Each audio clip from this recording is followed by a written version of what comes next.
Madison Tomfeld decided he wanted to be a Marine. He entered the Marine Corps in 1944, shortly after graduating from Muscatine High School, and he said it was a conscious decision. I picked the Marine Corps because I had a number of friends in there, and I felt that if I had to go and have to fight, I'd like to be trained well, and I figured that they were the boys to do it. So I was in the 1st Marine Division, and that was the one that started at Guadalcanal, down there by New Guinea, and their combat was in the most horrid of times. I was not with them at that time because this was back in 42, and they not only had to fight the Japanese, but every kind of insect and sickness, chronic illnesses and so forth that you can imagine. And it was rained there almost constantly all the time. So it's a wonder that they even got victory there because the Japanese had been there a long time. But they finally did whip them after many, many months of fighting. And that's what started things back for the Allies in the Pacific Theater. Guadalcanal, and then it was just like a checkers game.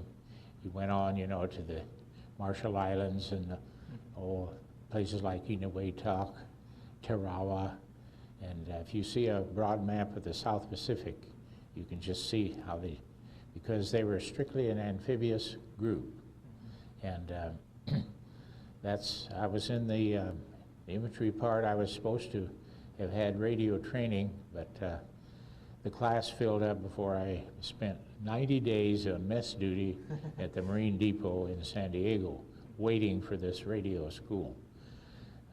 In those days, there was the walkie-talkie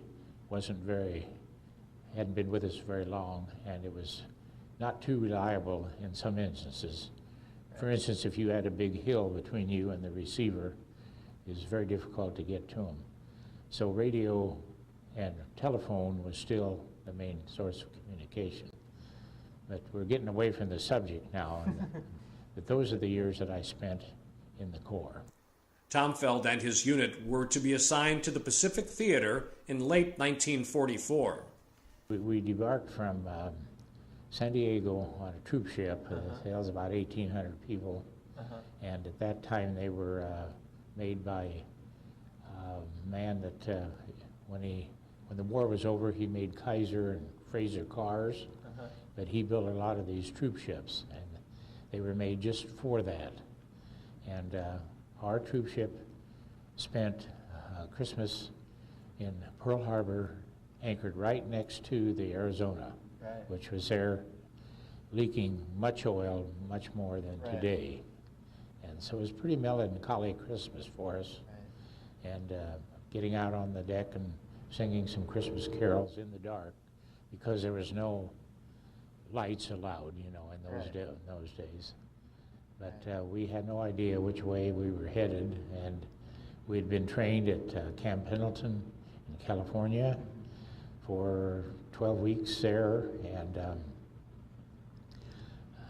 when we got on the ship, everything back then was so secretive. Today, with the news media and everybody, they want to know everything. They want to know who, where, how many, light, dark, whatever it is. That wasn't the way it was back then.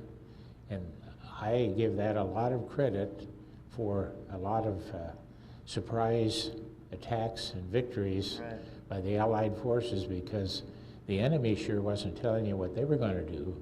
And now, if you read the papers, everybody wants an accounting of everything. Well, don't get me wrong, I think all people in positions of authority in the service should be accountable, but they certainly aren't compelled to tell everything they know about where who is and how many and so forth.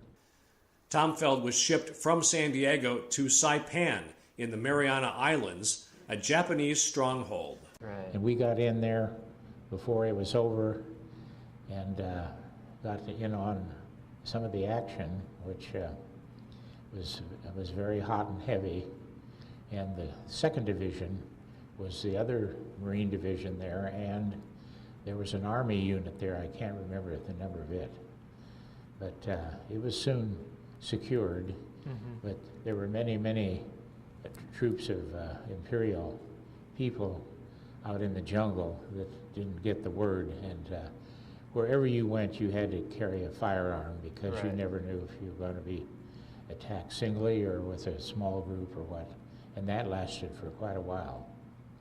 So I can't remember just exactly when that'd be 1945, yeah. And that ended, and we were trained there again very intensively, because the next place, and we did not know this, where we were going to have to go was Okinawa. Right. And in the meantime, the B-29 bomber had come into its own, and there was a huge fleet of them on Tinian and Guam, mm-hmm. and every day, night and day, 7 days a week, they took off for Tokyo, firebombed them, mm-hmm. came back, and this was the reason that I'm kind of jumping now, that Iwo Jima had to be captured, because it was about a halfway place between the Japanese homeland and the Mariana Islands, and a lot of B-29 were hit and didn't get back because they were too badly crippled. But if they'd have had a base to land on halfway back, Iwo Jima was ideal. Right. Tomfeld's next stop was Okinawa, the site of a prolonged, bloody battle. He recalls it was a good day when U.S. forces advanced more than 2 or 3 yards on the rocky, strongly defended terrain. When the war ended, Tomfeld was assigned to North China, where his unit helped to repatriate members of the Japanese Imperial Army who had relocated to China. He was discharged in 1946 and went home to Muscatine. He then attended Iowa State University on the GI Bill. He would marry and take a job as a farm manager, then move to Grinnell and work as a sales representative for Kent Feeds.